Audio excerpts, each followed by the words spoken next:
মাছ দিয়ে দুই রকমের রান্না করলাম। মিষ্টুর চুলের নতুন হেয়ারস্টাইল হলো, সাথে সন্ধেবেলা মেয়ের পছন্দ মতো খাবার বানিয়ে খাওয়ালাম। Good morning, welcome back to my channel. কেমন আছো তোমরা সবাই? আশা করি সবাই খুব ভালো আছো। আজকে এই যে শনিবার, এখন ওই 7টা মতো বাজে। সকালবেলার জলখাবার বানাতে এলাম। আসলে কী হয়, শীত বেশ পড়েছে, যার জন্য সকাল সকাল উঠবো বলে বলে আর সকালবেলা উঠা হয় না। এমনিতে উঠেছি ওই 6:30টার সময়, কিন্তু কাজকর্ম শেষ করে আস্তে আস্তে 7টা বেজে গেছে। আর আটাটাও মাখানো ছিল না, আটাটা মাখলাম। আনাজের মধ্যে ওই ওলকপিটা কেটেছি। ভাবছি সকালবেলা টিফিনে ওলকপি ভাজবো আর রুটি করব। ওই জন্য প্রথমে ওলকপি ভাজাটা বসিয়ে দিলাম, কারণ ওটা ভাজতে তো একটুখানি টাইম লাগবে। রুটি তারপরেই বেললাম, বেলে ভাজবো। ওই যে সকালবেলা এমনিতে প্রত্যেক দিন তো রুটি বানাই, আর এখন 2 পিস একটুখানি বেশি বানাচ্ছি, কারণ সকালবেলা দেখা যায় ওই চা বিস্কুট খেয়ে নেওয়ার পর না, মানে আমি আমার নিজের কথাই বলছি, তারপর আর প্রায় দিন আর কিছু করা হয় না। যার জন্য আমি ভাবলাম না, রুটির সঙ্গে প্রত্যেক দিন নর্মালি তো চা রুটি খেতে ভালো লাগে না, একটা তরকারি হলেই খেতে বেশ ভালো লাগে। আর শীতকালে বিভিন্ন রকমের সবজিও পাওয়া যায়, যার জন্য ওই সবজি দিয়ে রুটিটা খেতেও ভালো লাগে। আজকে এই যে ওলকপি ভাজা দিয়ে সকালবেলা রুটি খাওয়া হবে। সকালবেলা টিফিন করার পর মিষ্টুকে একটুখানি পড়তে বসিয়েছিলাম। তারপরে সেদিন তো ওই চুল কাটাতে নিয়ে যাব বলে চুল কাটানো আর হয়নি, সেই জন্য আজকে পরীক্ষা ছিল না, ওকে এবার নিয়ে গেলাম, চুল কাটিয়ে নিয়ে এলাম। মেয়েকে চান করানো, নিজে চান করে পুজো দেওয়া, এইগুলো করতে করতে 11টা বেজে গেছে। আর আনাজটা আমি কেটে রেখে দিয়ে গেছিলাম। এই যে এদিকটায় উচ্ছে আলুটা বসালাম ভাজতে, আর এদিকে মুগ ডাল মুসুর ডাল 2 রকমের ডাল মিশিয়ে ফুলকপি দিয়ে ডালনা বানাবো। আর সকাল থেকে কি হয়েছে জানি না, কারেন্ট নেই, যার কারণে আলুর খুবই অভাব। বলতে বলতে উচ্ছে আর আলুটা ভাজা হয়ে গেছে, তবে উচ্ছেগুলো আমি খুব একটা কড়া করে ভাজিনি, হালকাভাবেই ভেজেছি। ওই দিন চিকনি শাক যে নিয়ে এসেছিলাম, একদিন তো ঘন্ট করেছিলাম, যার কারণে আজকে ভাবলাম ওই পুরোটা দিয়েই চচ্চড়ি করে নেব। ফ্রিজের মধ্যেই আছে, তবে কি হচ্ছে তবুও মানে পচে পচে যাচ্ছে, যার জন্য বেছেছি। এতে আলু বেগুন কেটে রেখেছি, আলু বেগুন দিয়ে চিকনি শাকের তরকারি করব। ঘন্টের আনাজটা সেদ্ধ হয়ে গেছে বলতে গেলে, গ্যাসটা অফ করে রেখেছি। চচ্চড়িটা তুলে দিয়ে ওদিকে আবার যাব, কারণ উনুনে জল গরম করতে বসিয়েছি। কিছু জামা কাপড় মানে গরম জলে ভেজাবো, কাচার আছে। আর ওই উনুনে আজকে ভাবছি ভাতটা করে নেবো, আর বাদ বাকি তরকারিগুলো গ্যাসেই করে নেব, কারণ বাতাস লাগে ওখানে, আর তরকারি কিছু করা যাবে না, বাতাসের জন্য ধোঁয়া হবে, রান্না তো করতেই পারবো না।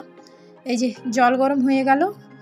মিষ্টুকে ওই যে চুল কাটাতে নিয়ে গেছিলাম, দেরি হয়েছিল বলে স্নানটা করে নিয়েছি, তবে কি আর করা যাবে, স্নান করার পরেই জামা কাপড়গুলো কাচতে হবে। এখন সার্ফে ভিজিয়ে রেখে দেব, এখন আর যাব না জামা কাপড় কাচতে, এখন ওই যাব রান্না করতে, কারণ উনুনে এক পাশে ভাত হবে, আবার গ্যাসের দুপাশে তরকারি হবে, সেই কারণে এখন আর কাচতে যাব না। এখন গরম জলে ভিজিয়ে একটু সময় রেখে দিই। গরম জলে ভিজিয়ে রাখলে একটা কি সুবিধা হয়, মানে যেই জামা কাপড়গুলো বেশি ময়লা হয়, বিশেষ করে গামছাই বেশি ময়লা হয়, ওই জামা কাপড়গুলো না মানে ভালো পরিষ্কার হয়ে যায়। জলটা মানে বেশ অনেকটাই গরম আছে, যার জন্য ওই একটা লাঠি নিয়েছি, লাঠি দিয়েই জামা কাপড়গুলো ভেজাচ্ছি। তো ওদিকটায় রান্না করছিলাম, মেয়ে এলো, বলল আমাকে শন পাঁপড়িটা কেটে দাও, আমার এখন খিদে লাগছে, আমি খাবো। আসলে এটা কিন্তু মা দিল, আজকেই দিল। ওই যে মিষ্টুকে চুল কাটাতে নিয়ে গেছিলাম না, ওইখানে রাস্তায় মার সঙ্গে দেখা হয়েছিল, মানে ফোন করেই বললো যে আয় ওইটা দিয়ে দেবো, নিয়ে যাবি বলে ওইখান থেকে নিয়ে এলাম।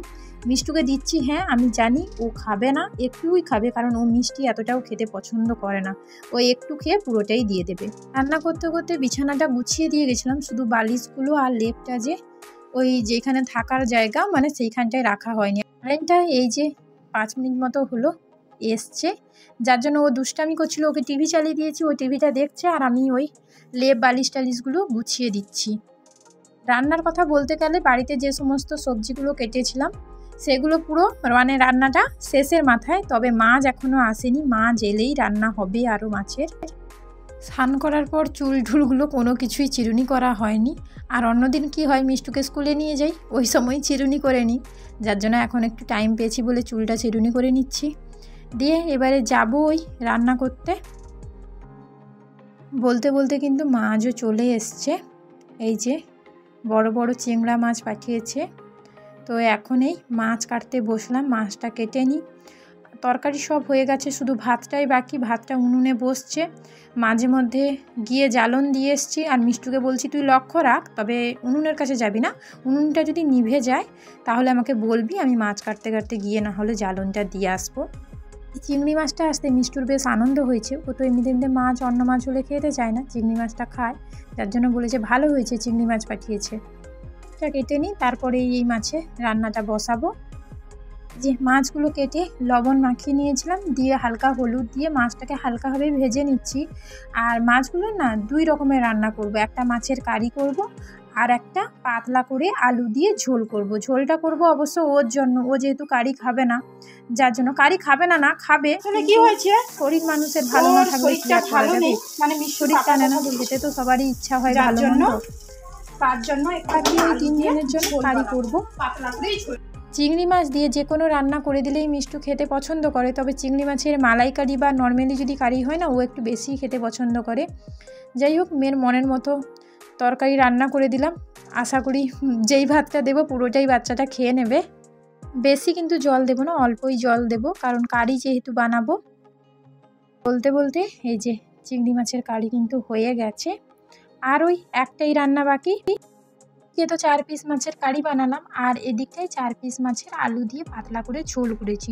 তবে ঝোলটা খানিকটা ওবেলার জন্য রেখে দেবো, ওবেলা ভাত খাবো যেহেতু আমরা। রান্নাটা হতে হতে জামা কাপড়গুলো আমি কেচে নিয়ে চলে আসবো। কাল থেকে যে ভেজা জামা কাপড়গুলো ছিল সকালে রোদ বেরাতে ওগুলো রোদ্দুরে দিয়ে দিয়েছিলাম, শুকিয়ে গেছে তুলে নিই। আর এই দড়িতেই ভেজা জামা কাপড়গুলো, মানে যেগুলো কেচে নিয়ে এসেছি ওগুলো শুকিয়ে দেব। আর ওদিকে কিন্তু তরকারি হয়ে গেছে, গ্যাসটা অফ করে দিয়ে এসেছি। জামা কাপড়গুলো মেলে দিয়ে তরকারিটাকে নামিয়ে নেব কড়াই থেকে। আর বেশি জামা কাপড় বেরায়নি, যার জন্য আর ছাদে গেলাম না, ওই নিচে দড়িতেই মেলে দিলাম। এই যে আলু দিয়ে চিংড়ি মাছের পাতলা পাতলা ঝোল হয়ে গেছে। চলো আর বাদ বাকি কী রান্না করলাম সেগুলো দেখিয়ে দিই। এটাই ওই আলু বেগুন দিয়ে চিংড়ি শাকের তরকারি, এদিকে আছে উচ্ছে আলুর ভাজা, এখানে ওই চিংড়ি মাছের মালাইকারি, কালারটা বেশ সুন্দর এসছে, কফি আর ডাল দিয়ে ডালনা। ওদিকে যাই, আমার ঘরে মিষ্টু সোনা কি করছে দেখি। এসে দেখি মিষ্টু বসে বসে টিভি দেখছে। চুলটা কেটে দিতে না অনেকটা মানুষ মানুষ লাগছে, না আগেও সে মানুষ ছিল বলে মুখটা একটু অন্যরকম লাগছে আর কি, চুলটা কেটে দেওয়ার জন্য। খুব একটা বেশি কাটেনি, ওই সাইডের চুলগুলো একটুখানি সাইজ করে দিয়েছে। তো এখন বসে টিভি দেখো, আমি যাই জামা কাপড়গুলো ভাঁজ করি। সন্ধেবেলা মিষ্টু বললো মা আজকে সারাদিন আমাকে কিছু একটা বানিয়ে দিলে না। আমি দাঁড়া, পাপা পাউরুটি নিয়ে এসেছি, পাউরুটি দিয়ে পিৎজা বানিয়ে দিই, খেয়ে নে ওটা। বলতে তো মেয়ে খুব খুশি, কারণ পিৎজা যদি হচ্ছে সেটা পাউরুটি দিয়ে হোক ময়দা দিয়ে হোক খুবই পছন্দ করে। তো চলো আজকে ব্লগটা এখানেই শেষ করছি। সবাই ভালো থেকো, সুস্থ থেকো। ভিডিওটা ভালো লাগলে একটা লাইক করে দিও।